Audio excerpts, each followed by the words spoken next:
तो दोस्तों, doctor stetho health channel में मैं आपका डॉक्टर एक बार फिर से आपका स्वागत करता हूं। आज मैं आपको डायबिटीज़ के बारे में पूरी जानकारी दूंगा, A to Z। यानी कि इस वीडियो को देखने के बाद आपको डायबिटीज़ के बारे में पूरी तरह से आप जो है विशेषज्ञ बन जाएंगे और आपको भविष्य में कभी भी कोई भी वीडियो देखने की ज़रूरत नहीं पड़ेगी। इस वीडियो में मैं A to Z सारी जानकारी दूंगा कि डायबिटीज़ क्या होती है, कैसे होती है, किसको इसका ख़तरा ज़्यादा होता है और शुगर बढ़े रहने से क्या नुकसान होते हैं। सारा कुछ जो है वो इस वीडियो में आपको बताऊंगा। तो इस वीडियो को आप ध्यान से देखिएगा और पूरा अंत तक देखिएगा। इसके बाद आपको किसी भी तरह का कोई भी वीडियो देखने की ज़रूरत नहीं पड़ेगी। आप पूरी तरह से डायबिटीज़ के विशेषज्ञ बन जाएंगे। यानी कि आप अपना इलाज भी कर सकते हैं प्लस दूसरों को भी डायबिटीज़ के बारे में सलाह दे सकते हैं। तो इस समय जो डायबिटीज़ की बीमारी है वो एक तरह से महामारी जैसा रूप ले चुकी है। यानी कि विश्व में लाखों लोग इस डायबिटीज़ यानी कि मधुमेह की बीमारी से पीड़ित हैं। अब एक अनुमान जो है वो बताता है कि हमारे देश में यानी कि हिंदुस्तान में लगभग 6 करोड़ से अधिक लोग इस बीमारी से पीड़ित हैं। यानी कि अभी भारत देश की पॉपुलेशन कितना है, 135-140 करोड़ के लगभग।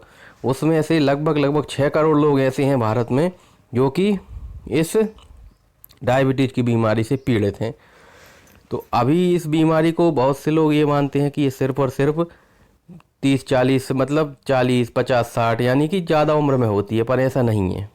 डायबिटीज़ जो है वो किसी भी उम्र में हो सकती है, क्योंकि डायबिटीज़ जो बीमारी है वो एक ही तरह की नहीं होती है।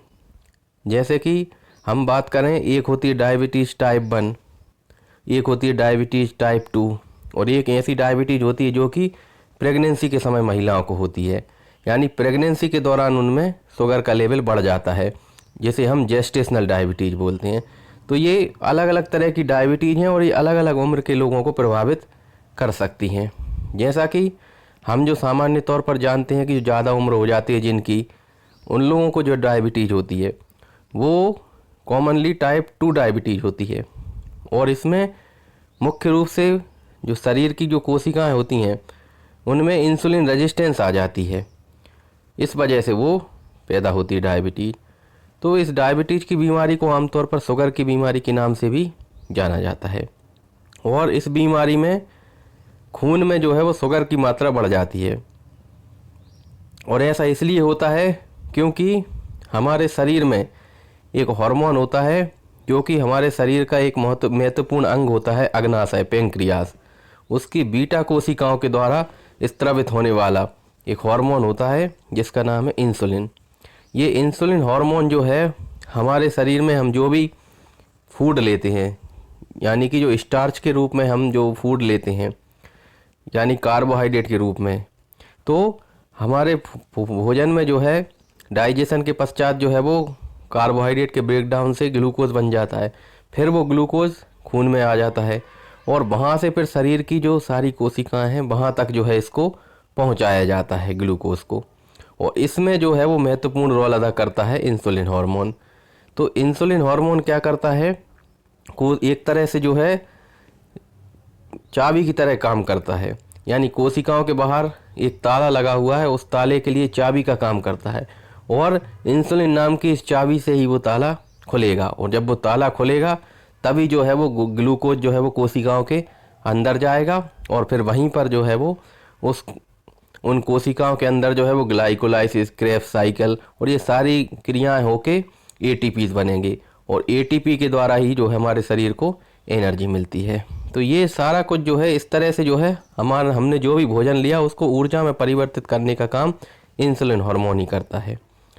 तो ये जो मधुमेह यानी कि डायबिटीज़ की बीमारी है, इसमें या तो इंसुलिन की मात्रा पर्याप्त नहीं होती यानी कि इंसुलिन कम मात्रा में निकलता है, या फिर इंसुलिन तो पर्याप्त मात्रा में बन रहा होता है और तो और कई बार तो ज़्यादा मात्रा में बनता है, लेकिन यह पूरी तरह से काम नहीं करता है। यानी कि शरीर की जो कोशिका हैं वो इस इंसुलिन को पहचानती ही नहीं है और इस वजह से जो है शरीर की कोशिकाओं के अंदर ग्लूकोज जो है यानी कि जिसे हम शुगर भी बोलते हैं वो एब्जॉर्ब नहीं होगी और इस वजह से जो है खून में शुगर की मात्रा बढ़ी हुई रहेगी और इसी को हम बोलते हैं डायबिटीज़ की बीमारी। अब देखिए, डायबिटीज़ जो है वो 3 तरह की होती है, टाइप 1 डायबिटीज़, टाइप 2 डायबिटीज़ और जेस्टेशनल यानी कि गर्भावस्था के दौरान होने वाली डायबिटीज़। तो जो टाइप 1 डायबिटीज़ है इसको हम इंसुलिन पर आधारित यानी कि इंसुलिन डिपेंडेंट डायबिटीज़ मेलिटस बोलते हैं, IDDM, insulin dependent diabetes mellitus. ये बीमारी जो है बच्चों में भी हो सकती है, युवाओं में भी हो सकती है, किशोर अवस्था में भी हो सकती है और ज़्यादा उम्र के लोगों में भी हो सकती है। यानी कि अचानक से प्रारंभ होने वाली बीमारी है ये।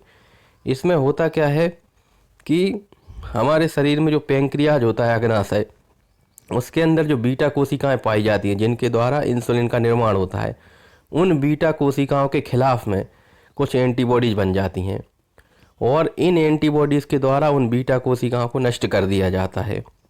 इस तरह की बीमारी यानी कि ये एक तरह से बॉडी का ही जो इम्यून सिस्टम है वो इंसुलिन बनाने वाली बीटा कोशिकाओं को नष्ट कर देता है, यानी कि ऑटो इम्यूनिटी के कारण ये डायबिटीज़ पैदा होती है और ये किसी भी उम्र में हो सकती है। इसमें जो मुख्य रूप से जो चीज़ होती है इसमें वो होता है जेनेटिक फैक्टर, यानी कि अगर किसी के फैमिली में ये चली आ रही है बीमारी, यानी उसके माता पिता भाई बहन को ये बीमारी है, तो इसकी संभावना बढ़ जाती है कि जो संतान है उसमें भी जो है इस बीमारी की संभावना काफ़ी ज़्यादा रिस्क काफ़ी ज़्यादा रहेगा और इसमें इंसुलिन का पूर्ण रूप से निर्माण नहीं हो पाता है। और इस प्रकार के मधुमेह में जो है वो इलाज जो होता है, अब देखिए डायबिटीज़ का जो इलाज होता है उसमें या तो शुगर कम करने के लिए गोलियां दी जाती हैं, टैबलेट्स, या फिर इंसुलिन का इंजेक्शन दिया जाता है। लेकिन जो टाइप 1 डायबिटीज़ है इसमें चूँकि अग्नाशय की जो बीटा कोशिकाएं होती हैं वो पूरी तरह से नष्ट हो चुकी होती हैं, यानी कि ऑटो इम्यूनिटी की वजह से उन्हें पूरी तरह से नष्ट कर दिया जाता है बॉडी के ही द्वारा। तो इस वजह से होता क्या है, इंसुलिन नहीं बनेगा शरीर में और इस वजह से उस व्यक्ति को यानी उस बच्चे को जीवन पर्यंत अपने पूरे लाइफ टाइम में जो है वो खाने से पहले इंसुलिन का इंजेक्शन लेना होगा। और इंसुलिन भी अलग अलग तरह के आते हैं, ऐसा नहीं है कि उसको खाने से पहले लेना ही ज़रूरी है, दोनों टाइम जब भी खाना खाए, ऐसा ज़रूरी नहीं है। अलग अलग तरह के इंसुलिन होते हैं। तो एक तो इस तरह का इंसुलिन भी होता है जो सिर्फ रात में सोने से पहले लगाया जाता है, जिसे हम लेंटस बोलते हैं, इंसुलिन ग्लार्जिन। ये लॉन्ग एक्टिंग इंसुलिन होता है और इसके द्वारा जो है वो शुगर, ये एक ही इंजेक्शन लग जाएगा और इसमें जो है वो एक लिमिटेड मात्रा में रिलीज होती है इंसुलिन की, और इस तरह से जो है वो पूरे दिन भर 24 घंटे 24 आवर्स जो है वो शुगर का कंट्रोल रहेगा इससे। तो ऐसे मरीज को जिन्हें टाइप 1 डायबिटीज़ है उनको अपनी बीमारी को नियंत्रण में रखने और जीवित रहने के लिए जीवन पर्यंत इंसुलिन की ज़रूरत पड़ती है। और अगर ऐसा व्यक्ति यानी ऐसा बच्चा है जिसको, कई बार तो ये पैदाइश ही होती है बच्चों में, यानी जन्म होने के बाद बच्चों में जो है ये डायबिटीज़ पाई जाती है, और ऐसा अक्सर तब पकड़ में आता है जब बच्चा जो है वो बार बार उसमें कुछ लक्षण आए, जैसे डायबिटीज़ होने के जो लक्षण होते हैं, बार बार पेशाब करना, बार बार भूख लगना, बार बार प्यास लगना, ये सारे लक्षण जो है वो कई बार छोटे बच्चों में नहीं समझ में आते हैं। तो होता क्या है कि मरीज कई बार बच्चे में अचानक से कोई ब्लड टेस्ट कराते हैं तो अचानक से उसमें जो है वो डॉक्टर एडवाइस करता है और वहाँ पर ये बीमारी पकड़ में आती है। और साथ में हिस्ट्री सबसे बड़ी चीज़ होती है, यानी अगर किसी व्यक्ति के फैमिली में ये बीमारी है तो उसके बच्चों में जाने की संभावना बढ़ जाती है इस बीमारी के। तो इस ऐसे बच्चे को फिर जीवन पर्यंत जो है वो इंसुलिन का डोज देना पड़ता है, और अगर इंसुलिन नहीं लेगा तो इसके फिर कई तरह की कॉम्प्लिकेशंस होते हैं शुगर बढ़ी हुई रहने से।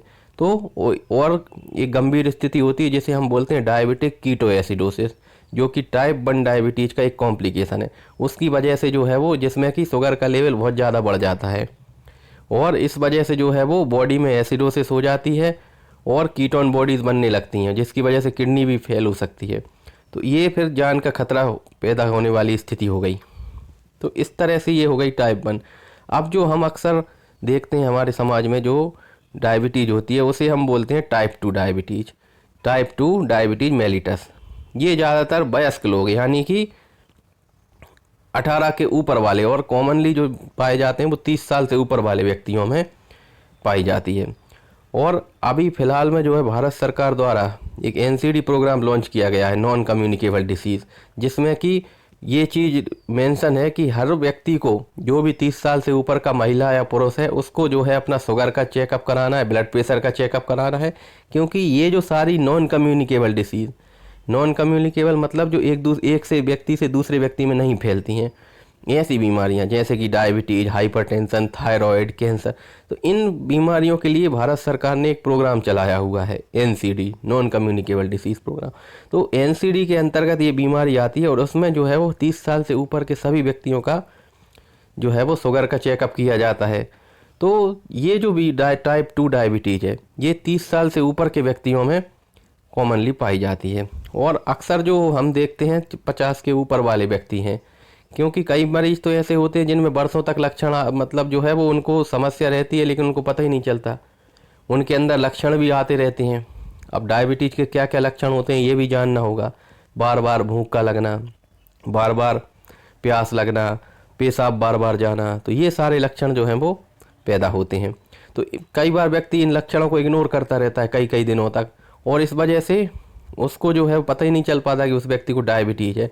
तो ये बीमारी अक्सर 50 साल के ऊपर जब व्यक्ति कोई किसी बीमारी की वजह से जाता है तो डॉक्टर जो है वो रूटीन चेकअप के रूप में शुगर का टेस्ट एडवाइस करता है, तो उस कंडीशन में पकड़ में आती है ये बीमारी। तो ये जनरली जो है एडल्ट लोगों में, यानी कि 18 साल से ऊपर वाले लोगों में ये पाई जाती है टाइप 2। जबकि जो टाइप 1 डायबिटीज़ थी वो पैदाइशी, यानी कि बच्चों में, छोटे छोटे बच्चों में तक मिल सकती है। तो इसमें क्या होता है, इस वाली डायबिटीज़ में, टाइप 2 में, शरीर के अंदर इंसुलिन का उत्पादन तो होता है, परंतु उसकी जो मात्रा होती है वो शरीर की ज़रूरत को पूरा करने के लिए या तो पर्याप्त नहीं होती, या पर्याप्त होती भी है तो शरीर की कोशिकाएं उस इंसुलिन को पहचानती नहीं है, यानी कि इंसुलिन के लिए रेजिस्टेंस आ जाती है।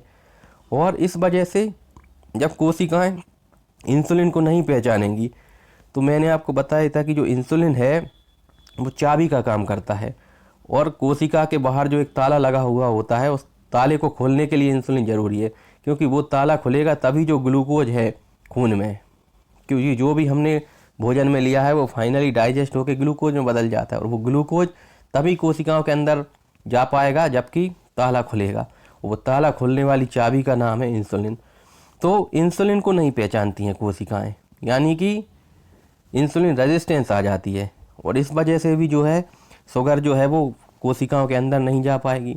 और इससे व्यक्ति को क्या होगा, जब कोशिकाओं के अंदर ग्लूकोज नहीं जाएगा तो उसके अंदर एटीपी का प्रोडक्शन पर्याप्त मात्रा में नहीं होगा, यानी कि शरीर के अंदर जो ऊर्जा बनती है एटीपी के फॉर्म में वो नहीं बनेगी, और इस वजह से व्यक्ति को जो है वो बार बार भूख लगने का लक्षण आएगा, और साथ में खून, जो ग्लूकोज है वो खून में ही घूमता रहेगा, और खून में घूमता रहेगा, घूमते घूमते पेशाब के रास्ते उसको बाहर निकाल दिया जाएगा।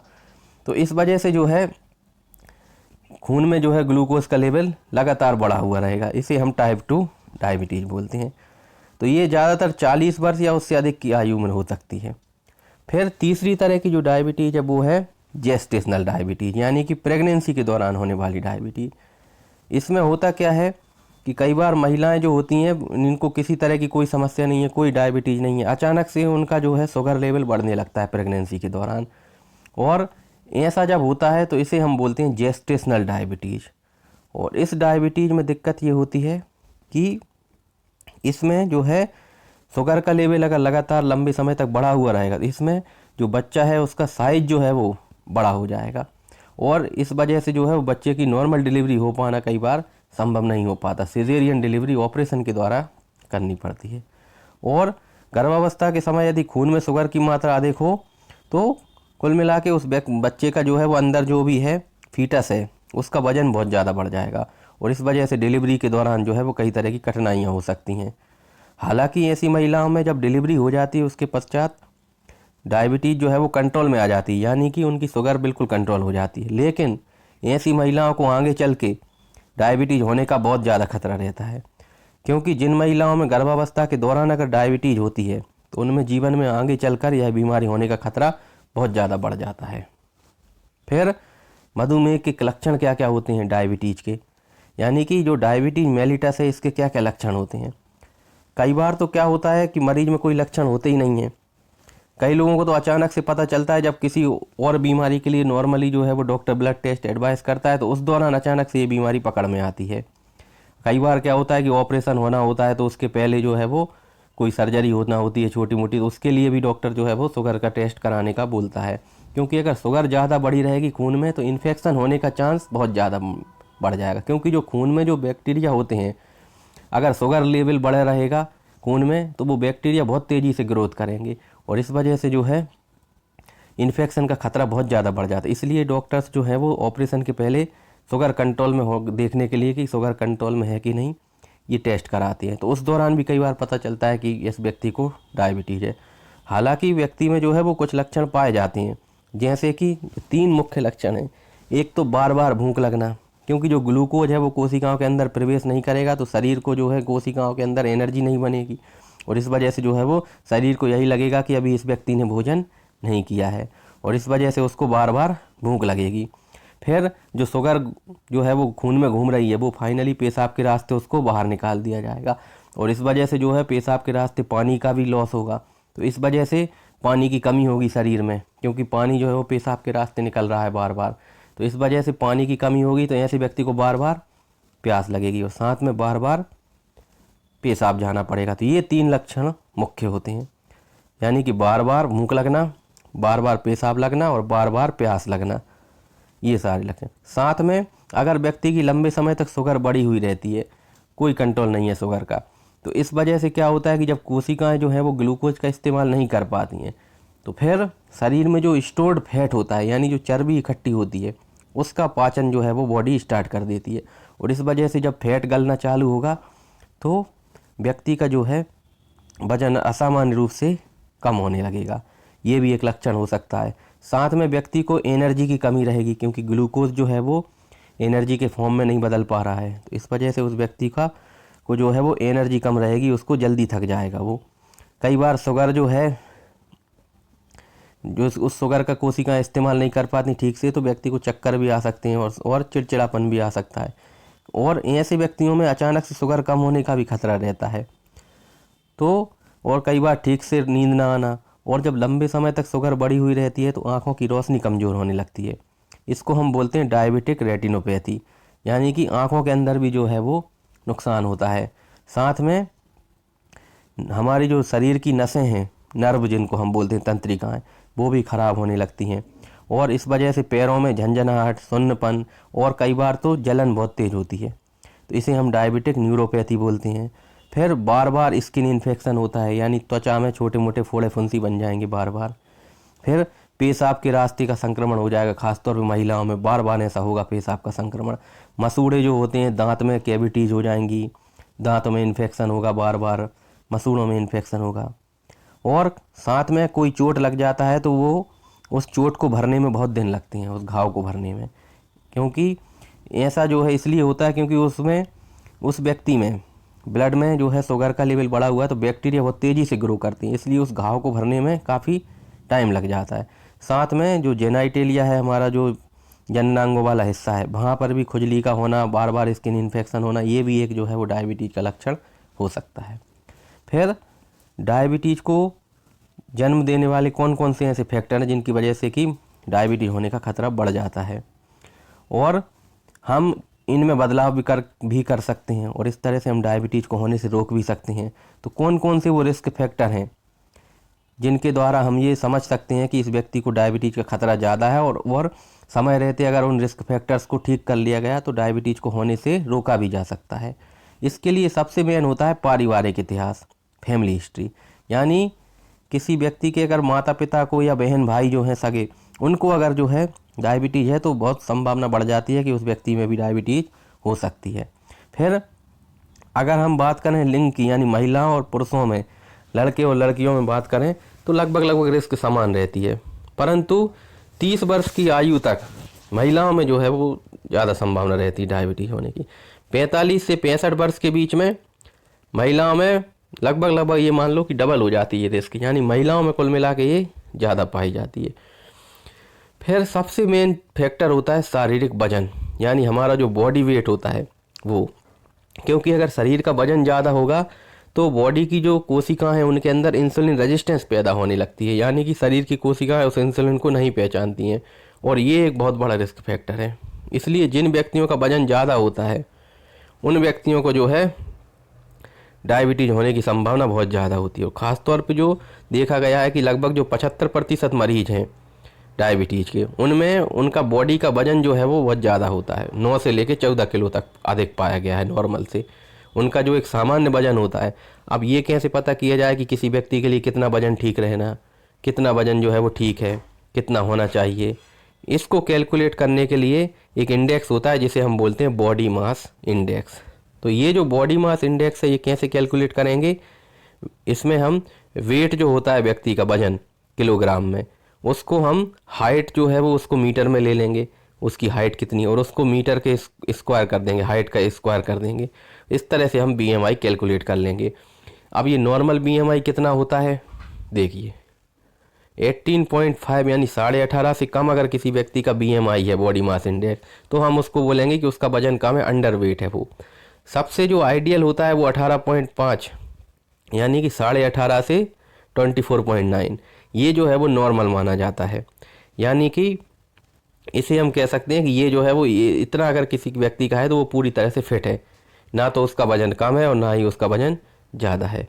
फिर जो 25 से लेके 29 तक है, 29.9 तक हैं, उनको हम बोलेंगे कि ये ओवरवेट की श्रेणी में है।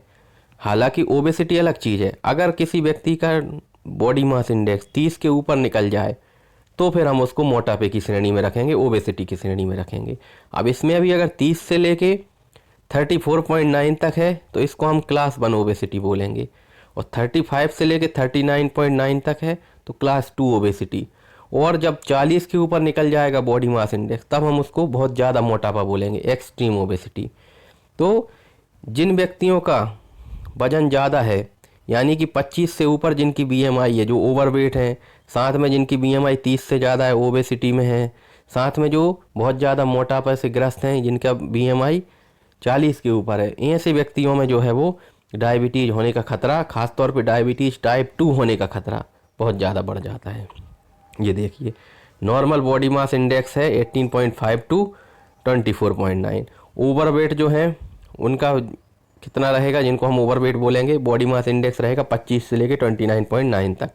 और जो मोटापे की श्रेणी हो जाएगी वो 30 से लेके 39.9 तक हम नॉर्मल मोटापा बोलेंगे। लेकिन बहुत ही ज़्यादा मॉर्बिडली ओबीज, बहुत ही ज़्यादा मोटापा, उसको हम बोलेंगे जब 40 के ऊपर बीएमआई निकल जाएगा तो मॉर्बिडली ओबीज बोलेंगे।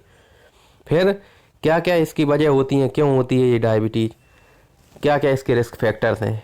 तो इसमें सबसे बड़ा फैक्टर है शारीरिक असक्रियता, यानी कि हम एक ही जगह बैठ के सारा काम कर रहे हैं, एक्टिव नहीं है, यानी ज़्यादा चलते फिरते नहीं हैं, ज़्यादा परिश्रम नहीं करते हैं। तो ऐसे व्यक्तियों में जिनकी की सीडेंटरी लाइफ स्टाइल है, यानी जो एक जगह बैठकर काम करते हैं, ज़्यादा चलते फिरते नहीं है, तो ऐसे व्यक्तियों में डायबिटीज़ की संभावना बहुत ज़्यादा बढ़ जाती है। यानी जो आराम की ज़िंदगी बसर करते हैं उनमें डायबिटीज़ की संभावना बहुत ज़्यादा बढ़ जाती है। और एक चीज़ और है, ऐसा कहा जाता है कि आप अपने शरीर को जितना ज़्यादा कष्ट दोगे ये शरीर आपका उतना ही ज़्यादा साथ देगा। यानी कि आप अगर लगातार फिजिकल एक्सरसाइज करेंगे, बॉडी को मतलब कुल मिलाकर आप अगर एक्टिव रहेंगे, ज़्यादा सीडेंट्री लाइफ स्टाइल के चक्कर में नहीं पड़ेंगे, एक्टिव रहेंगे, तो आपको ये सारी बीमारियां, ब्लड प्रेशर, थायराइड, हृदय रोग, ये सारी संभावनाएं जो है इन बीमारियों की कम रहेगी। तो डायबिटीज़ का होना भी जो है एक फिजिकल इनएक्टिविटी की वजह से एक बड़ा रिस्क फैक्टर है। फिर स्ट्रेस, टेंशन, जो लोग ज़्यादा टेंशन लेते हैं, मानसिक तनाव में रहते हैं, क्योंकि जब हम तनाव में रहते हैं तो हमारी बॉडी से एक स्ट्रेस हार्मोन निकलता है जिसका नाम है, जो कि एड्रिनल ग्लैंड के कॉर्टेक्स हिस्से से निकलता है, एड्रिनल ग्रंथि जो है, और उस हार्मोन का नाम है कॉर्टिसोल। तो ये जो जब हम तनाव की स्थिति में होते हैं तो हमारी बॉडी से एक हार्मोन रिलीज होता है एड्रिनल ग्रंथि से जिसका नाम है कॉर्टिसोल। ये हार्मोन क्या करता है, खून में जो है वो ब्लड में शुगर का लेवल बढ़ा देता है। तो जो व्यक्ति स्ट्रेस में रहते हैं उनमें भी इसकी संभावना बहुत ज़्यादा बढ़ जाती है डायबिटीज़ होने की। साथ में खाने पीने में डिफेक्ट है, यानी आप बैलेंस डाइट नहीं ले रहे हैं, आप क्या करते हैं, ज़्यादा तेल वाली चीज़ें खा रहे हैं, घी वाली चीज़ें खा रहे हैं, और साथ में जंक फूड ज़्यादा ले रहे हैं, तो फिर आपको जो है वो डायबिटीज़ होने का खतरा बहुत ज़्यादा बढ़ जाएगा। अब ये देखिए, अभी आप जैसे फ़ोटो में देख रहे हैं कि ये कैसे लेट के जो है वो बस लैपटॉप चला रहा है, कान में हेडफोन लगा हुआ है, नीचे देखिए चिकन रखा हुआ है, पिज्ज़ा रखा हुआ है, वीडियो गेम का कुछ सामान रखा हुआ है, कोल्ड ड्रिंक रखी हुई है। तो ये सारी आदतें बिल्कुल इस व्यक्ति की ख़राब है। और इसका पेट देख रहे हैं आप, और ये जो बड़ा हुआ पेट है ये डायबिटीज़ होने के लिए बहुत बड़ा रिस्क फैक्टर है। यानी जो सेंट्रल ओबेसिटी होती है, जिसको हम बोलते हैं ये पेट पे चर्बी आना, सेंट्रल ओबेसिटी, ये एक बहुत बड़ा रिस्क फैक्टर है, क्योंकि इसकी वजह से इंसुलिन रेजिस्टेंस पैदा होता है। फिर पिज़्ज़ा देखिए, कुछ लोग पिज़्ज़ा खाते हैं, बहुत ज़्यादा पिज़्ज़ा खाते हैं, क्योंकि ये जो पिज़्ज़ा है इसमें बहुत ज़्यादा एक्स्ट्रा कैलोरीज होती हैं, और ये एक्स्ट्रा कैलोरीज बॉडी में फैट के रूप में डिपॉजिट होती जाती हैं, और जब फैट के रूप में डिपॉजिट हो जाएंगी तो इस वजह से जो है वो व्यक्ति का वजन बढ़ने लगेगा, सेंट्रल ओबेसिटी आएगी, और उस वजह से भी डायबिटीज़ का खतरा बढ़ जाएगा। फिर देखिए पिज़्ज़ा खा रहे हैं, बर्गर, तो ये पिज़्ज़ा बर्गर ये सब चीज़ें जो है वो शरीर को बर्बाद करने वाली हैं, और इनके द्वारा जो है आगे चल के कहीं ना कहीं डायबिटीज़, हाइपरटेंशन, कार्डियोवैस्कुलर डिसीज, ये सारी संभावनाएं बढ़ जाती हैं। फिर तली हुई चीज़ें ज़्यादा खाते हैं कुछ लोग, तो इस वजह से भी जो है तली हुई चीज़ें ज़्यादा खाने से भी डायबिटीज़ का खतरा बढ़ जाता है। फिर ऐसे कौन कौन से फैक्टर्स हैं जिनमें कि हम बदलाव करके इस बीमारी को होने से रोक सकते हैं? तो इसमें सबसे मेन है मोटापा। मोटापा खासकर जो है वो कमर, तो इस कमर के लिए अगर हम देखें तो इसको हम कमर को अगर 34 से कम रखें पुरुषों के अंदर, और महिलाओं में शायद मुझे एकदम एग्जैक्टली ध्यान नहीं आ रहा, पर 32 या 30 से कम होना, 30 से कम होना चाहिए महिलाओं की कमर का नाप, और पुरुषों के अंदर ये 34 से कम होती है, 34 से, तो फिर ये इसको हम बोलेंगे कि ये व्यक्ति ठीक है, फिट है, और इसमें फिर डायबिटीज़ का खतरा कम रहेगा। साथ में हम जो हमारी सीडेंट्री लाइफ स्टाइल है, एक जगह बैठ के काम करते हैं, उसमें चेंज करके भी जो है हम कहीं ना कहीं इसको रोक सकते हैं होने से। फिर कई लोग तंबाकू का सेवन करते हैं, चाहे फिर वो गुटखा के फॉर्म में हो, या पान मसाले के फॉर्म में हो, या फिर जो है वो सिगरेट के फॉर्म में हो, तो उसको कम करके भी जो है हम ठीक कर सकते हैं। साथ में कई लोग होते हैं जो शराब का सेवन करते हैं, उनमें भी डायबिटीज़ का खतरा बहुत ज़्यादा बढ़ जाता है। फिर चर्बी, घी, तेल वाला भोजन जो है, यानी कि फैटी भोजन, फैट युक्त फूड ज़्यादा खाते हैं, उनमें भी खतरा ज़्यादा बढ़ जाता है। तली हुई चीज़ें ज़्यादा खाते हैं, क्योंकि इससे होगा क्या, खून में जो है वो ट्राइग्लिसराइड की मात्रा बढ़ जाएगी, और जो बैड कोलेस्ट्रॉल होता है LDL, जिसको हम लो डेंसिटी लाइपोप्रोटीन LDL बोलते हैं, उसकी मात्रा बढ़ जाएगी, और साथ में जो अच्छा कोलेस्ट्रॉल है जिसको हम बोलते हैं HDL, हाई डेंसिटी लाइपोप्रोटीन, इसकी मात्रा 35 से कम हो जाएगी, और LDL की मात्रा 100 से ऊपर हो जाएगी, और ट्राइग्लिसराइड की मात्रा 250 से ऊपर हो जाएगी। और ये तीनों ही जो है वो रिस्क फैक्टर हो जाएंगे आगे चल के, ना केवल डायबिटीज़ के लिए बल्कि हृदय रोगों के लिए भी। फिर किन लोगों में डायबिटीज़ का खतरा ज़्यादा होता है? यदि परिवार के सदस्यों में से किसी को डायबिटीज़ हो, जैसे माता पिता, भाई बहन, तो ऐसे व्यक्तियों को डायबिटीज़ होने का खतरा अधिक होता है। फिर जो व्यक्ति अधिक वजन वाले हैं, मोटे हैं, शारीरिक तौर पर ज़्यादा एक्टिव नहीं रहते, उनको खतरा ज़्यादा रहता है।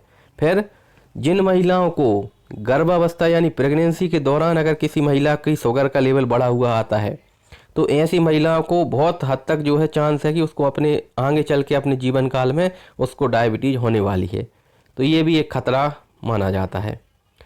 फिर अन्य खतरे को, अब इसमें जो है कॉम्प्लिकेशंस क्या क्या होती हैं। अगर किसी व्यक्ति को डायबिटीज़ हो गई तो उसमें क्या हो सकता है, उसमें जो उसका हार्ट है, और प्लस जो हार्ट से जो ब्लड ले जाने वाली नलियां हैं, उनमें बीमारी, उनमें की समस्या आने लगती है। हाई BP की समस्या भी हो सकती है। फिर ब्लड प्रेशर बढ़ सकता है। साथ में HDL कोलेस्ट्रॉल, जिसको हम बोलते हैं high density lipoprotein good cholesterol, उसकी मात्रा भी जो है 35 से कम हो जाएगी, और ट्राइग्लिसराइड की मात्रा 250 से अधिक हो जाएगी। तो ये सारे भी जो है वो डायबिटीज़ के एक तरह से रिस्क फैक्टर ही बोल सकते हैं हम, यानी कि आपस में कोरिलेटेड है सारी चीज़ें। यानी डायबिटीज़ की वजह से ये सब भी हो सकता है, और इन सब की वजह से डायबिटीज़ भी हो सकती है। फिर डायबिटीज़ की जांच कैसे करें? अब ये सबसे इम्पोर्टेंट चीज़ है कि डायबिटीज़ का पता कैसे करें। इसके लिए सबसे मुख्य टेस्ट है, वैसे तो 3 प्रकार से टेस्ट हैं, पर अभी सबसे मुख्य जो एक तो इसमें होता है कि हम खाली पेट शुगर की जांच कर लें। दूसरा होता है जिसमें हम व्यक्ति को 75 ग्राम ग्लूकोज खिलाते हैं और फिर उसके 2 घंटे बाद उसकी शुगर चेक करते हैं। तीसरा जो 3 महीने की एवरेज शुगर बताने वाला जो एक टेस्ट होता है, जिसमें कि हमें 3 महीने की एवरेज ब्लड शुगर पता चल जाती, जिसको हम ग्लाइकोसाइलेटेड हीमोग्लोबिन बोलते हैं, HbA1c। तो उसको भी जो है हम करा सकते हैं। तो इसमें सबसे मेन होता है फास्टिंग ब्लड ग्लूकोज, यानी कि खाना खाने के जैसे कि रात में खाना खा लिया, उसके बाद फिर सुबह खाली पेट बिना चाय पिए टेस्ट किया, और अगर ये शुगर का लेवल 126 यानी कि 126 के ऊपर आता है, तो हम मानेंगे कि इस व्यक्ति को डायबिटीज़ कन्फर्म है। क्योंकि खाली पेट जो शुगर का लेवल होना चाहिए वो एक तरह से 80 तक होना चाहिए, और 80 से 125 तक आता है तो ये प्री डायबिटीज की स्थिति बोल सकते हैं हम इसको। और अगर 126 या उससे ऊपर हो गया तो फिर इसे हम कन्फर्म बोलेंगे कि इस व्यक्ति को डायबिटीज है। फिर होता है एक oral glucose tolerance test, OGTT, oral glucose tolerance test. इसमें क्या करते हैं कि पहले हम खाली पेट शुगर की जांच करते हैं, फिर उस व्यक्ति को 75 ग्राम ग्लूकोज दिया जाता है। अब ये ग्लूकोज किसी भी फॉर्म में हो सकता है, चाहे तो ग्लूकोन डी जो आता है उसको घोल के पिला दें, और फिर इसके 2 घंटे बाद उस व्यक्ति का खून का सैंपल लेके और फिर उससे शुगर का टेस्ट करते हैं। तो अगर ये शुगर का लेवल 200 के ऊपर निकलता है तो फिर हम कन्फर्म बोलेंगे कि इस व्यक्ति को डायबिटीज है। यानी खाली पेट 126 के ऊपर और खाने के 2 घंटे बाद 200 के ऊपर ब्लड शुगर अगर निकलती है तो हम बोल देंगे कि इस व्यक्ति को कन्फर्म जो है वो डायबिटीज है। फिर तीसरा सबसे रिलायबल टेस्ट होता है जो कि सबसे विश्वसनीय माना जाता है, ये है glycated haemoglobin, glycosylated haemoglobin, HbA1c। इस टेस्ट में जो है हमें पिछले 3 महीने की एवरेज शुगर पता चल जाती है।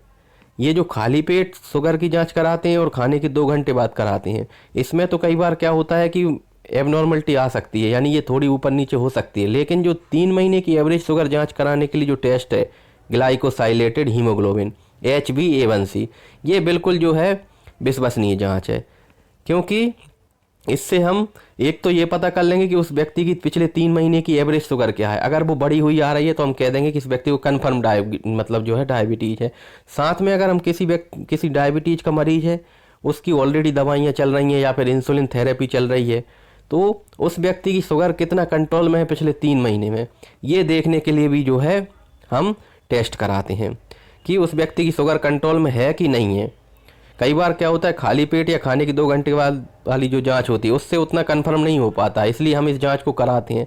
और इस जांच को कितने दिन में एक बार कराना चाहिए ये भी मैं आगे चल के आपको बताऊंगा कि एक डायबिटीज़ का मरीज है तो उसको कितने महीने में एक बार ये जाँच करा लेनी चाहिए, तो ये भी बताऊँगा मैं। तो जो HbA1c है इसका सामान्य स्तर हमें पता होना चाहिए। अगर ये HbA1c 5.6 ग्राम से कम आता है तो हम बोलेंगे कि इस व्यक्ति को डायबिटीज नहीं है, नॉन डायबिटिक। फिर 5.6 से 6.4 के बीच में आता है तो हम बोलेंगे कि ये प्री डायबिटीज वाली स्थिति, यानी इस व्यक्ति को आगे चल के डायबिटीज का खतरा है।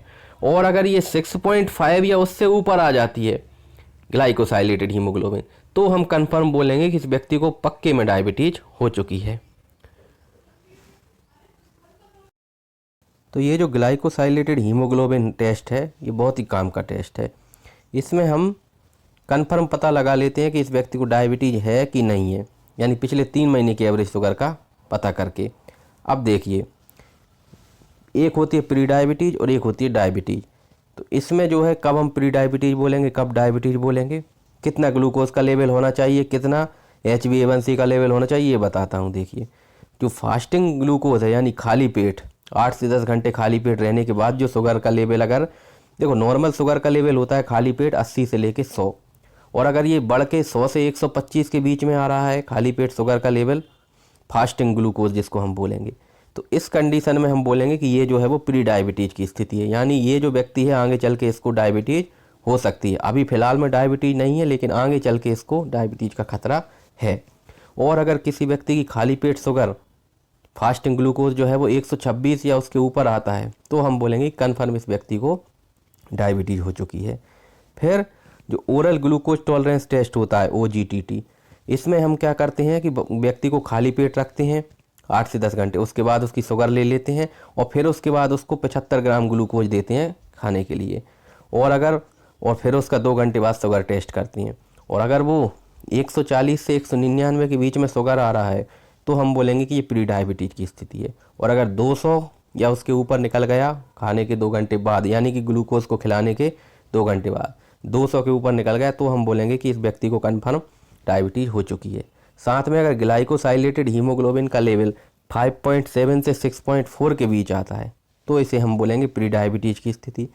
और अगर 6.5 यानी 6.5 या उससे ऊपर निकल जाता है ये HbA1c तो हम बोलेंगे कि इस व्यक्ति को कन्फर्म डायबिटीज हो चुकी है। स्वस्थ व्यक्ति के लिए HbA1c जो है वो 5.7 से कम आना चाहिए। फिर जो प्री डायबिटीज़ वाली स्थिति होती है उसको हम डायबिटीज़ में बदलने से रोक सकते हैं। कैसे? खान पान में बदलाव करके, यानी हम जो फास्ट फूड ज़्यादा खाते हैं, ऑयली भोजन ज़्यादा खाते हैं, उसको कम करके हम जो है आदतों में सुधार करके हम जो है, और साथ में हम जो फिजिकली एक्टिव नहीं रहते, यानी कि हमारा काम जो है वो एक जगह बैठ के करने का है, पैदल नहीं चलते हैं ज़्यादा, तो उस सब को करके हम जो है आदतों में सुधार करके इस प्री डायबिटीज़ को डायबिटीज़ में बदलने से रोक सकते हैं। साथ में अगर किसी व्यक्ति को ऑलरेडी डायबिटीज़ हो चुकी है, कन्फर्म हो गया है कि इस व्यक्ति को डायबिटीज़ है, यानी कि उसका हीमोग्लोबिन का लेवल, ग्लाइकोसाइलेटेड हीमोग्लोबिन का लेवल 6.5% से ऊपर है, साथ में फास्टिंग ब्लड ग्लूकोज 126 के ऊपर है, और खाने के 2 घंटे बाद यानी कि ओरल ग्लूकोज टॉलरेंस टेस्ट में 200 के ऊपर आती है, तो हम बोलेंगे कन्फर्म डायबिटीज़ है। और इसमें जो डॉक्टर के द्वारा जो बताया हुआ इलाज होता है वो हमें लेना होता है, यानी कि फिर कुछ टैबलेट्स चालू की जाती हैं। अब ये देखिए डायबिटीज़ का फिर मैंने बताया कि अगर ये टाइप 1 डायबिटीज़ है तो इंसुलिन थेरेपी देना पड़ेगी, टाइप 2 है तो उसमें इंसुलिन सेंसिटाइजर ड्रग्स देनी पड़ेंगी, जैसे कि अलग अलग दवाइयाँ, मेटफॉर्मिन, कई तरह की दवाइयाँ आती हैं, ग्लिमिप्राइड, सीटाग्लिप्टिन, ये कई तरह की दवाइयाँ आती हैं, वो देना पड़ेंगी। तो ये सब डॉक्टर की सलाह के अनुसार लेना होता है। साथ में हमें फिजिकली एक्टिव रहना होता है, यानी कि डेली पैदल चलना होता है। साथ में खान पान में जो है वो बदलाव करना होता है, तली हुई चीज़ें, तेल वाली चीज़ें, फास्ट फूड, पिज़्ज़ा, बर्गर, ये सब नहीं खाना होता है। फिर अपनी शुगर को देखने के लिए कि शुगर कंट्रोल में है कि नहीं, इसके लिए रेगुलर जांच करते रहते हैं। तो इससे भी जो है वो हमारा जो है वो पता रहेगा कि शुगर कितनी कंट्रोल में है। और अगर शुगर कंट्रोल में है कि नहीं है, इसको देखने के लिए हम कितने दिन में टेस्ट कराना चाहिए, ये भी मैं आगे बताऊंगा आपको वीडियो में। फिर देखिए, प्री डायबिटीज़ जो है वो डायबिटीज़ के होने के पहले की स्टेज होती है। इसमें शुगर की लेवल, जो शुगर का लेवल है वो 126 मिलीग्राम पर डेसीलीटर से कम होता है। ठीक, ऐसे व्यक्तियों में जो है, ऐसे व्यक्तियों में एक तो जिनको प्री डायबिटीज़ है उनके वो आगे चल के डायबिटीज़ का खतरा है, साथ में उनको हृदय से संबंधित बीमारियां होने का खतरा भी बहुत ज़्यादा रहता है। तो अगर समय पे आदतें सुधार ली जाएं तो हम इस प्री डायबिटीज़ को डायबिटीज़ में बदलने से, और साथ में इस डायबिटीज़ की वजह से होने वाली विभिन्न दिक्कतों से बच सकते हैं। अब देखिए कॉम्प्लिकेशंस क्या क्या होती हैं। अगर किसी व्यक्ति का शुगर लेवल लगातार बढ़ा रहे खून में, तो क्या क्या दिक्कतें हो सकती हैं उसको। खून में शुगर की मात्रा को अगर नियंत्रित ना किया जाए तो जो शरीर की जो तंत्रिकाएं हैं उन पे भी फर्क पड़ता है। साथ में हार्ट से संबंधित बीमारियों का खतरा भी बढ़ जाता है, किडनी भी डैमेज होने लगती है, आँखों में भी समस्या पैदा होने लगती है। तो ये सारी समस्याएं जो हैं वो आने लगती हैं। अब देखिए, सबसे पहला होता है आँखों की समस्याएं। इसमें होता क्या है कि जो बारीक बारीक ब्लड कैपिलरीज होती हैं, खून ले जाने वाली जो बारीक बारीक रक्त की जो धमनियाँ होती हैं, उनमें जो है वो शुगर का लेवल बढ़ा रहेगा तो उनमें जो है वो सप्लाई कम हो जाएगी, और इस वजह से जो है वो धीरे धीरे आँखों की रोशनी कम होने लगेगी। और एक समय तो ऐसा आता है कि आगे चल के व्यक्ति को जो है वो दिखना ही बंद हो जाता है, पूरी तरह से ब्लाइंडनेस, अंधापन आ जाता है। तो इस समस्या को हम बोलते हैं, ये जो धीरे धीरे आँखें डैमेज हो रही हैं, इसको हम बोलते हैं डायबिटिक रेटिनोपैथी। तो ऐसे व्यक्तियों को काला मोतिया होने, यानी जिसको हम ग्लूकोमा बोलें, ग्लूकोमा होने का खतरा रहता है। फिर सफ़ेद मोतिया, जिसको हम बोलें कि कैटरैक्ट, मोतियाबिंद होने का भी खतरा रहता है ऐसे व्यक्तियों को। और आगे चल के उन व्यक्तियों को हाई ब्लड प्रेशर की समस्या हो सकती है, कोलेस्ट्रॉल बढ़ने की समस्या हो सकती है। और इस वजह से भी, जैसे कि किसी व्यक्ति का अगर, हालांकि रेटिनोपैथी जो होना है यानी कि आंखों की रोशनी कम होना, ये केवल और केवल ब्लड शुगर बढ़ने से नहीं होता है। अगर किसी व्यक्ति को लंबे समय से ब्लड प्रेशर की समस्या है तो उस वजह से भी उस व्यक्ति की आंखों की रोशनी पे फर्क आएगा, जिसे हम बोलते हैं हाइपरटेंसिव रेटिनोपैथी। और कोलेस्ट्रॉल की मात्रा लंबे समय तक बढ़ी रहे तो उस वजह से भी जो है वो डैमेज होती हैं आँखें। तो ये सब, और इसलिए डायबिटीज़ के मरीज को सलाह दी जाती है कि उसको साल में एक बार अपनी आँखों का चेकअप ज़रूर करा लेना है, ताकि उसको समय रहते उसकी जो है वो आँखों में आने वाली समस्या को पहचाना जा सके और उसका ट्रीटमेंट किया जा सके। तो हर साल उसको एनुअल चेकअप, यानी कि हर साल एक बार जो है, साल में कम से कम एक बार आई चेकअप कराने की सलाह दी जाती है। फिर डायबिटीज़ की जो बीमारी है उसमें किडनी की समस्या भी आती है, यानी कि क्या होता है कि जो शुगर का लेवल लगातार बढ़ा हुआ रहेगा तो अल्टीमेटली उस शुगर को किडनी के द्वारा छान के बाहर निकाला जाएगा पेशाब के रास्ते। तो इस वजह से, और जब खून में ग्लूकोज का लेवल 180 से ऊपर हो जाता है तो फिर वो पेशाब में से निकलना चालू हो जाती है, यानी कि इसको हम बोलते हैं रीनल थ्रेशोल्ड। यानी 180 तक तो किडनी जो है वो मेंटेन कर लेगी, लेकिन 180 मिलीग्राम पर डेसीलीटर से ऊपर अगर शुगर का लेवल निकलेगा तो फिर वो जो है पेशाब के रास्ते निकलना चालू हो जाएगी शुगर, जिसको हम रीनल थ्रेशोल्ड बोलते हैं 180 मिलीग्राम को। तो अब इस वजह से क्या होगा, लंबे समय तक शुगर को छान छान के किडनी भी जो है ख़राब होने लगेगी, जिसे हम बोलते हैं डायबिटिक नेफ्रोपैथी। फिर इसलिए जो है वो सलाह दी जाती है कम से कम साल में एक बार जो है अपना रीनल फंक्शन टेस्ट करा लें, RFT, यानी किडनी की जांच, जिससे कि पता चल जाए कि किडनी में किसी तरह की कोई समस्या तो नहीं आ रही है। साथ में किडनी की जो बीमारी है वो केवल डायबिटीज़ की वजह से भी नहीं होती। किसी व्यक्ति को हाइपरटेंशन है, ब्लड प्रेशर बढ़ने की बीमारी है, तो उसमें भी जो है किडनी डैमेज होती है, इसको हम बोलते हैं हाइपरटेंसिव नेफ्रोपैथी। तो इस कंडीशन में भी जो है वो हमें किडनी का ख्याल रखना होता है। फिर जो शरीर की जो तंत्रिकाएँ होती हैं, यानी कि जो नर्व रहती हैं जो दिमाग तक संदेश लेके जाती हैं, उनमें भी क्या होता है, सूजन आ जाती है। और इस वजह से, क्योंकि ये जो है एक तरह का कॉम्प्लिकेशन है, लंबे समय तक शुगर बढ़े रहने से क्या होगा कि जो नर्व हैं वो सूजन आ जाएगी उनमें, और इस वजह से इस बीमारी को हम बोलते हैं डायबिटिक न्यूरोपैथी। और इस वजह से ये जो तंत्रिका हैं वो ठीक से काम नहीं करेंगी, तो व्यक्ति को जो है दर्द का महसूस ही नहीं होगा। यानी उस व्यक्ति को पैर में चोट भी लग जाएगी, पंजों में, पैर के फुट में, तो उसके बाद भी उसको कोई दर्द नहीं होगा, और इस वजह से जो है वो जख्म बड़ा होता जाएगा। और स्थिति ये हो जाती है कि चूंकि खून में शुगर का लेवल बढ़ा हुआ है तो बैक्टीरिया बहुत तेज़ी से ग्रोथ करते हैं, तो ज़रा सा भी घाव अगर पैर में होता है तो स्थिति इतनी ख़राब हो जाती है, इन्फेक्शन इतना ज़्यादा हो जाता है कि उस इन्फेक्शन को रोकने के लिए कई बार पैर को काटना पड़ता है। तो डायबिटीज़ के मरीजों को जो है बहुत सलाह दी जाती है कि उनको अपने पैरों को जो है, अपने जो फुट हैं उनको जो है वो बड़े केयर के साथ रखना है। यानी कि उनको एक तो जो है वो जूते पहन के रखें, क्योंकि उससे क्या है, चोट का खतरा कम हो जाएगा, अचानक से कोई ठोकर ना लगे। दूसरी बात, अगर जूते भी पहन रहे हैं तो उन जूतों का साइज ठीक होना चाहिए, ऐसा ना हो कि उंगलियां उसमें दब रही हैं, क्योंकि अगर उंगलियां जूते के अंदर दबेंगी तो उससे भी घाव बन जाएगा, और घाव बड़ा हो सकता है और आगे चल के इन्फेक्शन हो सकता है उसमें। फिर कई बार क्या होता है, पैरों में बहुत तेज़ जलन होने लगती है, खासतौर पर रात के समय, तो ये भी एक लक्षण है डायबिटिक न्यूरोपैथी का। ऐसा लगता है कि पैरों में बिल्कुल आग जैसी जलन होने लगती है, ये लक्षण होता है। तो तंत्रिकाओं की जो खराबी आ जाती है, इसको हम बोलते हैं डायबिटिक न्यूरोपैथी। फिर ऐसे मरीजों के जख्म भी जल्दी ठीक नहीं होते। डायबिटीज़ का एक बड़ा कॉम्प्लिकेशन ये होता है कि छोटा सा भी घाव हो जाता है तो उसको भरने में काफ़ी लंबा समय लगता है, और कई बार पैर के अंदर जो घाव होता है पंजे में, उसको तो जो है इन्फेक्शन को रोकने के लिए डॉक्टर जो है वो उस पंजे को काटना पड़ता है कई बार साथ में। तो ऐसे मरीजों को सलाह दी जाती है कि भाई आप नंगे पैर ना चलें, किसी भी तरह की चोट से बचें, हर रोज़ अपने पैरों की जांच करें। कहीं से पैर अगर फट रहा है तो स्किन में कलर चेंज हो रहा है तो उसका ध्यान रखें। साथ में पैरों को ड्राई होने से बचाएं, उस पर क्रीम लगाएं, और साथ में अपने नाखूनों को ठीक प्रकार से काटें, यानी कि किसी तरह का घाव नहीं होना चाहिए उस दौरान। जूते सही साइज के पहनें, आरामदायक रहें, क्योंकि अगर जूतों का साइज नहीं ठीक होगा तो उंगलियां दबेंगी और उस वजह से घाव हो सकता है, और फिर वो घाव बड़ा भी हो सकता है।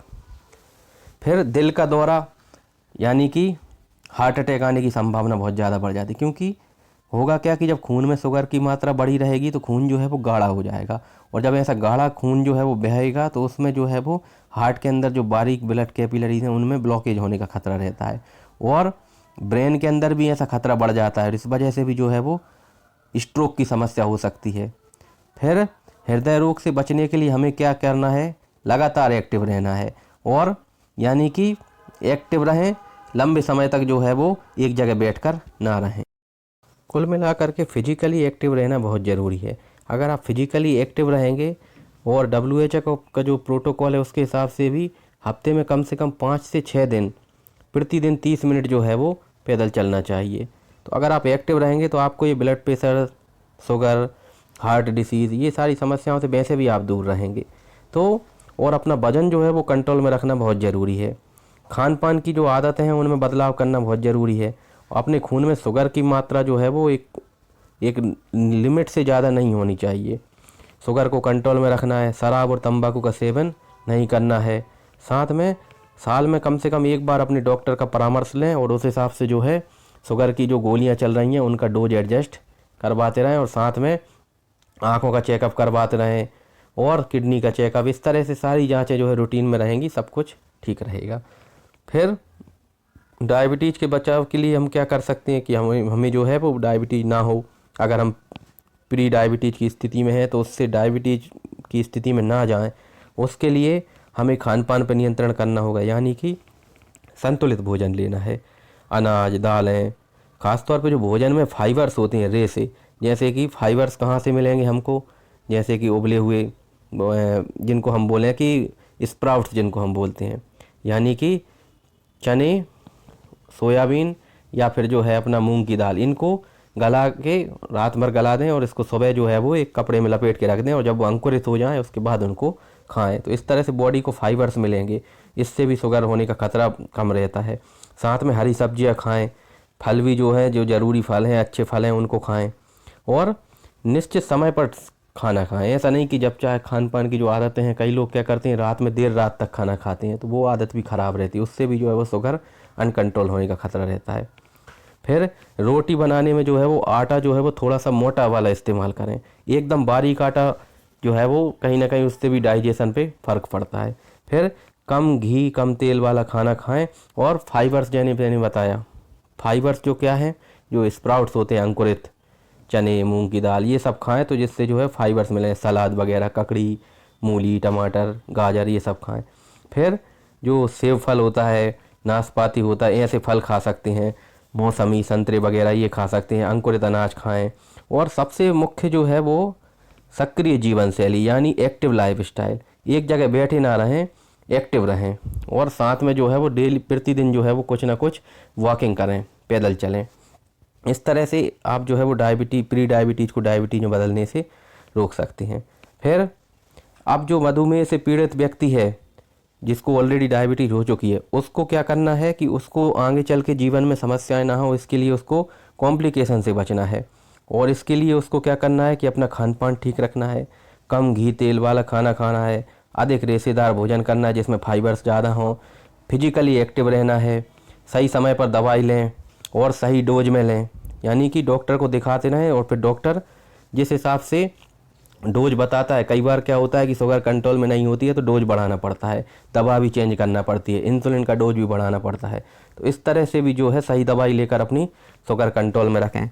फिर वजन को तय सीमा में रखें, यानी कि वजन बढ़ने से रोका जाए, यानी वजन नहीं बढ़े, इसके लिए भी फिजिकली एक्टिव रहें, हेल्दी लाइफ स्टाइल जिएँ और अपने खून में जो है शुगर की मात्रा को नियंत्रित रखें। नहीं तो क्या होगा, आपको डायबिटीज़ से ज़्यादा समस्या तो जो है वो डायबिटीज़ के कारण होने वाली जो कॉम्प्लिकेशंस होती हैं, आँखों की खराबी, किडनी की खराबी, तंत्रिकाओं की खराबी, हार्ट से संबंधित बीमारियाँ, ये सारी बीमारियों से आप बचे रहेंगे अगर आपकी शुगर लंबे समय तक कंट्रोल में रहेगी।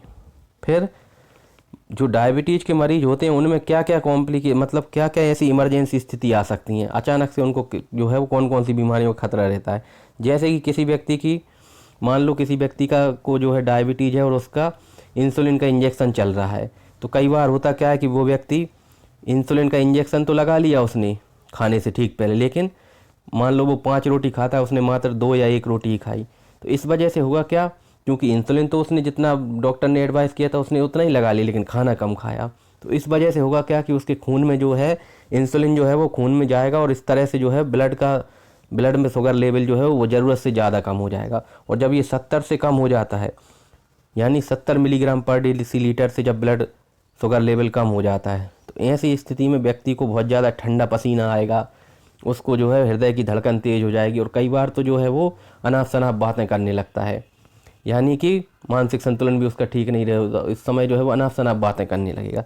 तो ये जो है वो इस स्थिति को हम बोलते हैं हाइपोग्लाइसेमिया, जिसमें कि ब्लड शुगर का लेवल 70 से कम हो जाता है। 70 से कम होने पर ही जो है वो लक्षण आने लगते हैं, घबराहट होना, पसीना आना, धड़कन तेज हो जाना, चक्कर आना, ये सारे लक्षण शुरू हो जाते हैं।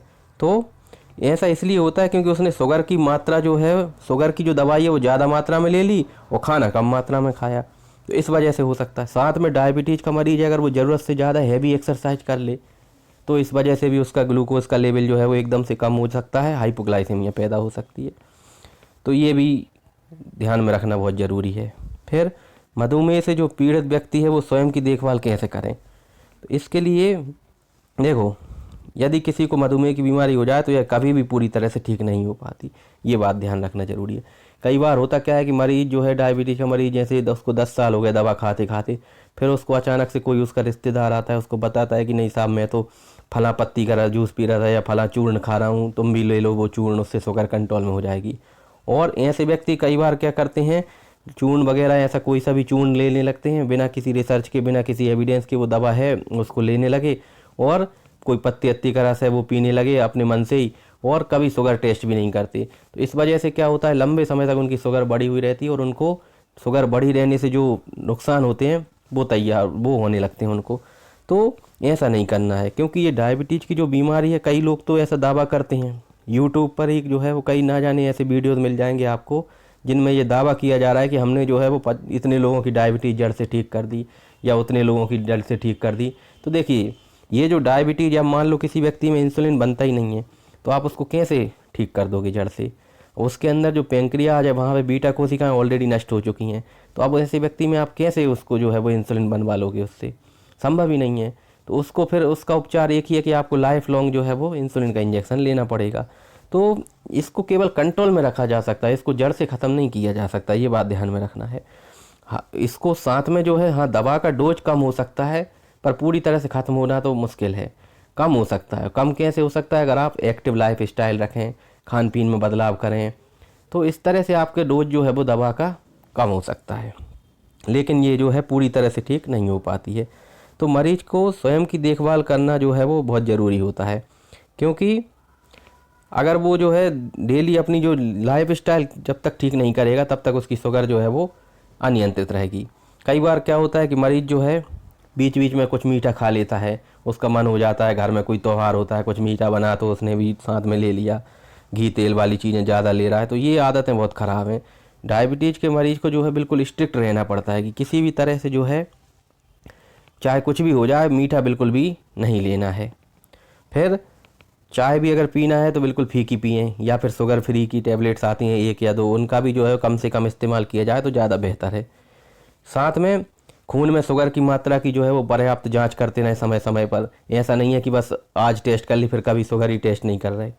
कई लोग होते हैं जो शुगर ही टेस्ट नहीं करते कभी भी, और एक ही दवा लेते रहते हैं लंबे समय तक। इससे होता क्या है कि कई बार लंबे समय के बाद वो दवा जो है वो काम करना कम कर देती है, उसकी इफेक्टिवनेस कम हो जाती है। तो इस वजह से दवा का डोज बढ़ाना होता है, लेकिन वो व्यक्ति कभी चेक ही नहीं करता। तो ऐसा नहीं करना है, समय समय पर खून में जो है वो शुगर की जाँच करते रहना है। अधिक फाइबर वाला भोजन लेना है, रेगुलर एक्सरसाइज करना है, नियम से दवाई लेना है, और ख़ास तौर पे अपने पैरों की देखभाल करना है, पैर में किसी तरह की चोट ना लगे, एक्टिव लाइफ स्टाइल रखना है। और साथ में अगर कोई कॉम्प्लिकेशंस होते हैं, जैसे किडनी से संबंधित कोई समस्या, आँखों से संबंधित कोई समस्या आ रही है, हृदय से संबंधित कोई समस्या आ रही है, या तंत्रिकाओं से संबंधित कोई समस्या आ रही है, तो उसको भी पहचान के उसका उपचार कराना ज़रूरी हो जाता है। फिर कॉम्प्लिकेशंस को कैसे पहचानेंगे? इसमें जो है मरीज के जो मित्र हैं और परिवार के सदस्य हैं वो महत्वपूर्ण भूमिका निभाती हैं। कैसे? कि अगर जैसे परिवार सहयोग करेगा उस व्यक्ति को, जैसे कि उसको खान पान पे ध्यान रखना है, ये सब जो है परिवार के सदस्यों के द्वारा ठीक से रखा जा सकता है ख्याल। साथ में उसको नियमित रूप से दवाई देना है, टेंशन नहीं देना है, किसी भी तरह का स्ट्रेस, क्योंकि टेंशन ज़्यादा होती है तो उस कंडीशन में भी शुगर का लेवल बढ़ जाता है। साथ में उसको जो है स्मोकिंग छोड़ने के लिए, शराब वगैरह पीता है तो उसको छोड़ने के लिए भी प्रेरित करना है। तो ये सब फैमिली मेम्बर्स ही कर सकते हैं। साथ में डायबिटीज़ को जो मरीज़ है उसको हमेशा सलाह दी जाती है कि आप अपनी जेब में अपना एक ID कार्ड रखें, और उसमें अपने किसी रिश्तेदार का, अपने परिवार वाले का, परिवार के सदस्य का मोबाइल नंबर ज़रूर हो, ताकि कई बार क्या होता है कि अगर शुगर बहुत ज़्यादा बढ़ जाए या बहुत ज़्यादा कम हो जाए तो ऐसी स्थिति में मरीज अचानक से बेहोश हो जाता है। तो ऐसी आपातकालीन स्थिति में भी उस व्यक्ति को जो है उसके परिवार वालों को समय रहते सूचना मिल जाए। तो इसके लिए जो उस व्यक्ति को हमेशा अपने साथ एक ID कार्ड कैरी करना होता है। फिर जो डायबिटीज़ है उसमें खान पीन में क्या क्या बदलाव कर सकते हैं, तो ये मैं सब आपको बता चुका हूँ। इसमें अपने हाइट के हिसाब से, यानी आपकी जितनी भी हाइट है उसके हिसाब से आप अपना वजन ठीक रखें, यानी बॉडी मास इंडेक्स आप अपना ठीक रखें। संतुलित आहार लें, विटामिन्स, मिनरल्स, और साथ में फाइबर्स ज़्यादा लें डाइट में। तो ये सब चीज़ें जो है आप बैलेंस करके अपनी समस्या को ठीक कर सकते हैं। फिर कौन कौन से फल खा सकते हैं? कम मीठे फल जैसे कि मौसम्बी, संतरा, अमरूद, एप्पल, पपीता, नाशपाती, तरबूज, अनार, ये सब आप खा सकते हैं। फिर हरी पत्तेदार सब्जियां, पालक, मेथी, धनिया, ये सब आप ले सकते हैं। कच्ची सब्जियां ले सकते हैं आप, नींबू पानी, नारियल पानी, सत्तू वगैरह जो है बिना शक्कर का वो ले सकते हैं आप। फिर गेहूं के आटे में बेसन मिलाकर, यानी कि गेहूं के साथ में चने या सोयाबीन को पिसवा कर, जो आजकल जो चल रहा है आटा भी जो है वो इस तरह का पिसवाएं जिसमें प्रोटीन की मात्रा ज़्यादा हो, तो एक तरह से बैलेंस डाइट जो है वो बनी रहे। फिर पानी ज़्यादा मात्रा में पिएं ताकि शरीर में, क्योंकि खून में शुगर का लेवल बढ़ा हुआ रहता है तो खून गाढ़ा होता है, तो उस कंडीशन में जो है पेशाब जो है के रास्ते जो है वो यूरिन से जो है वो पानी का लॉस होता है। तो इस वजह से जो है वो कम से कम 10 से 12 गिलास पानी पिएं दिन भर में। फिर अधिक फाइबर वाली चीज़ें खाएं और साथ में भुने चने, जैसे कभी बीच में भूख लगती है तो भुने चने खा लिए, अनाज अंकुरित दालें वगैरह खा ली, सलाद ज़्यादा खाइए। कुल मिला के हाई फाइबर डाइट लीजिए।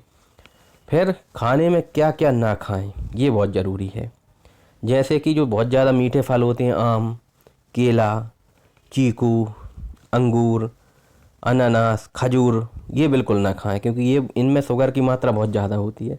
फिर जो ज़मीन से निकलने वाले कंद होते हैं जैसे आलू, शकरकंद, चुकंदर, जिमीकंद, अरबी, शलजम, ये चीज़ें ना खाएं, ठीक है, क्योंकि इनमें क्या होता है स्टार्च बहुत ज़्यादा मात्रा में पाया जाता है और इनका ग्लाइसेमिक इंडेक्स बहुत ज़्यादा होता है, यानी कि ये इनको खाने के बाद, आलू वगैरह, चावल वगैरह, इनको खाने के बाद एकदम से आपका जो है वो ब्लड शुगर लेवल बहुत ज़्यादा बढ़ जाता है।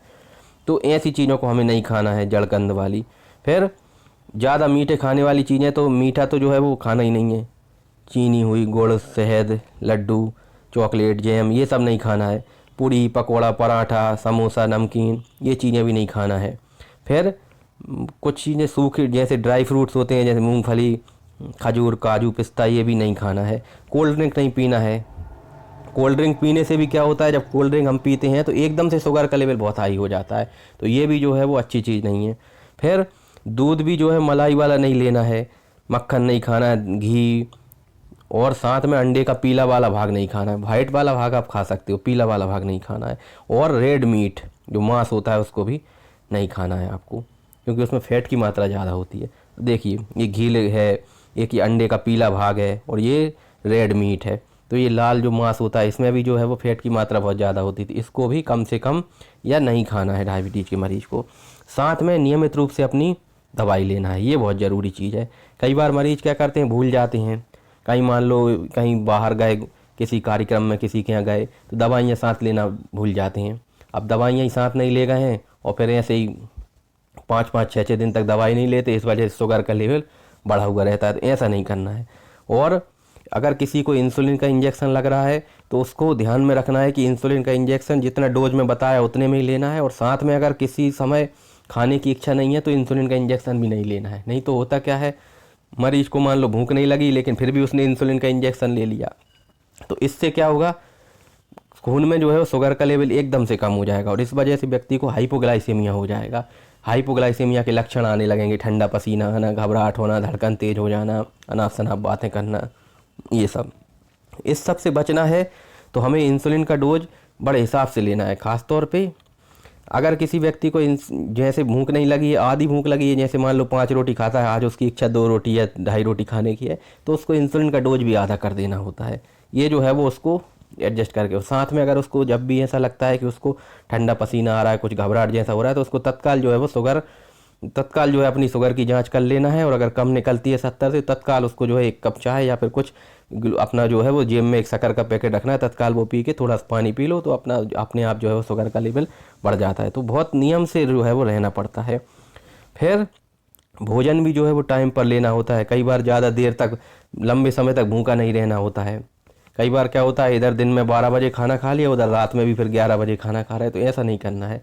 एक टाइम टेबल फिक्स कर लीजिए और साथ में जो है लंबे समय तक भूखा नहीं रहना है। और खाने को भी सिर्फ 2 बार में ना करके उसको दिन में थोड़ा थोड़ा करके दिन में 3 से 4 बार खाना खाएं, और लंबे समय तक भूखे ना रहें, और अपनी दवाई जो है वो टाइम पर लें।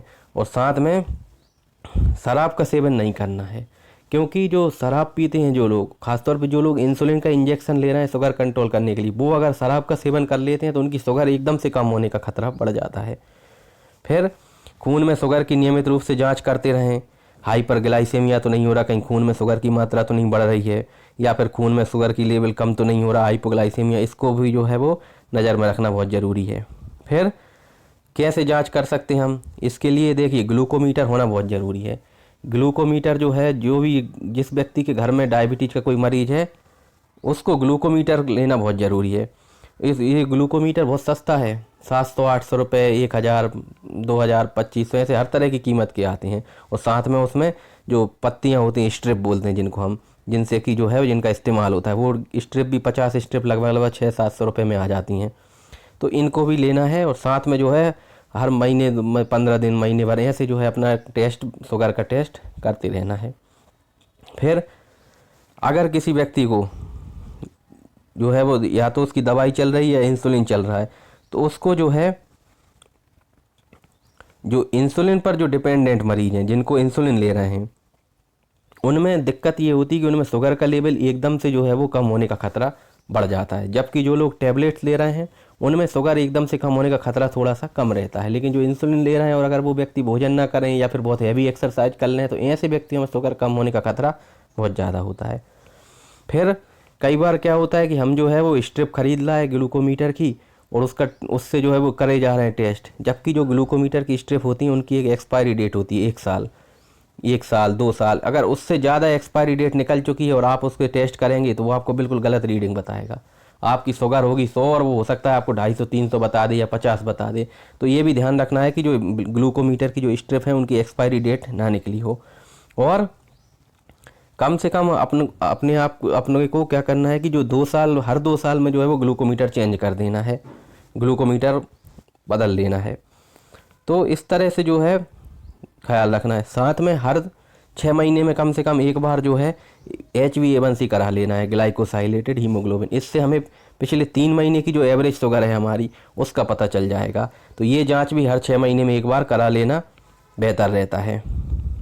फिर आइडियली हमारी फास्टिंग ब्लड शुगर जो है वो कितना होना चाहिए, ये तो मैं आपको पहले भी बता चुका हूँ। एक अगर डायबिटीज़ का मरीज़ है, उसके अंदर HbA1c का लेवल जो है वो, वैसे तो हम स्वस्थ व्यक्ति के लिए 5.7 से कम मानते हैं कि उसके लिए 5.7 से कम होना चाहिए, 5.6 से कम होना चाहिए HbA1c का लेवल। लेकिन अगर कोई व्यक्ति है जिसको ऑलरेडी डायबिटीज़ है और उसका ट्रीटमेंट चल रहा है, उस व्यक्ति के लिए HbA1c, ग्लाइकोसाइलेटेड हीमोग्लोबिन है, उसको 7 से कम रखना बहुत ज़रूरी है। फिर नियमित रूप से एक्सरसाइज करें, हफ्ते में कम से कम 4-5, कम से कम हफ्ते में 5 दिन तो जो है वो 30-30 मिनट पैदल चलें, यानी टोटल हफ्ते में 150 मिनट आपको 150 मिनट पैदल चलना है, ये रखें। साथ में अपने वजन को कंट्रोल में रखें, अपनी डाइट जो है वो आप खाने पीने में जो लेते हैं उसको सुधार करें। फिर पैरों की उचित देखभाल करना बहुत ज़रूरी है, क्योंकि अगर पैर में ज़रा सा भी घाव होता है, ख़ासतौर पे जो पैर की उंगलियां होती हैं उनके बीच में ज़रा सा भी घाव होता है, तो वो जो है इतना खतरनाक हो सकता है कि इन्फेक्शन इतना बढ़ सकता है कि उस इन्फेक्शन को कंट्रोल करने के लिए कई बार पैर काटना पड़ता है। तो ऐसा ना हो, इसलिए जो है वो घाव लगने से बचाना है। जूते पहनना है, और जूते भी ऐसे जिसमें कि अपनी जो उंगलियां हैं वो दबे ना, यानी कि उनमें किसी तरह का कोई घाव ना हो, यानी कंफर्टेबल जूते पहन के रखना है। और किसी भी तरह की ठोकर से पैर को बचाना है, क्योंकि डायबिटीज़ में क्या होता है कि जो तंत्रिकाएँ हैं वो ख़राब हो जाती हैं, इसलिए पता ही नहीं चलता व्यक्ति को, उसके पैर में ठोकर लग जाती है, खून निकलता रहता है, उसको पता ही नहीं चलता, दूसरा व्यक्ति बताता है कि आपके पैर से खून निकल रहा है। तो ऐसा ना हो, इसलिए पैरों की उचित देखभाल करना बहुत ज़रूरी है। फिर किसी तरह का स्किन इन्फेक्शन हो रहा है तो उसका ट्रीटमेंट भी करना बहुत ज़रूरी है। पैरों के बीच में जो उंगलियां हैं उनको साफ रखना बहुत ज़रूरी है। फिर आपको जो है पैरों में साथ में, हाँ, बीड़ी सिगरेट वगैरह ना पिए, तंबाकू आदि का सेवन ना करें, नहीं तो जो है न्यूरोपैथिक समस्या और बढ़ सकती। साथ में डायबिटीज़ में एक समस्या और होती है कि बार बार दांतों में कैविटीज़ होती हैं, दांतों में बार बार इन्फेक्शन होता है, मसूड़ों में बार बार इन्फेक्शन होता है। तो इसको भी जो अगर ऐसी समस्या लगती है तो आप अपने डेंटिस्ट को दिखाएं और उसका जो है वो समय रहते ट्रीटमेंट कराएं, नहीं तो क्या होगा, पूरे मसूड़े में वो इन्फेक्शन फैल जाएगा और फिर आपके एक एक करके सारे दांत गिरना चालू हो जाएंगे। तो कई बार तो ये होता है कि किसी व्यक्ति को पता नहीं है, उसको डायबिटीज़ के बारे में कोई पता नहीं है कि मुझे जो है वो डायबिटीज़ हो गई है, उसमें एक लक्षण हो सकता है ये, उसमें बार बार डेंटल कैविटीज़ होना, बार बार उसके दांतों में मसूड़ों में इन्फेक्शन होना, ये भी एक डायबिटीज़ का लक्षण हो सकता है। तो लक्षण क्या होते हैं कि जिससे पता चले कि जो है दांतों की समस्या है, इसमें जो है मुंह का बार बार सूखना, लार कम बनना, मुंह से अलग एक अजीब तरह की बदबू आना, जख्म जो है वो देर से भरना, ये सब जो है वो लक्षण होते हैं। और इस तरह से अपने डेंटिस्ट को दिखा के आप ट्रीटमेंट कर सकते हैं। तो कुल मिला के जो भी था मैंने सारा कुछ आपको इस वीडियो में बता दिया है। अब ये सारे पॉइंट्स को अगर आप ध्यान में रखेंगे तो आपको किसी भी तरह की कोई भी वीडियो देखने की ज़रूरत नहीं है। आप डायबिटीज़ के बारे में मैंने A to Z आपको पूरा बता दिया है कि क्या क्या सावधानियां रखना है और कितने दिनों में जांच कराना है शुगर की, और क्या क्या दिक्कतें आ सकती हैं उन दिक्कतों को पहचानना है, हर साल में कितनी बार टेस्ट कराना है, आँखों का चेकअप कराना है, क्या करना है, सब कुछ मैंने आपको इस वीडियो में बता दिया है। तो ऐसी ही एक से बढ़कर एक नई नई जानकारियाँ पाने के लिए प्लीज़ इस चैनल को सब्सक्राइब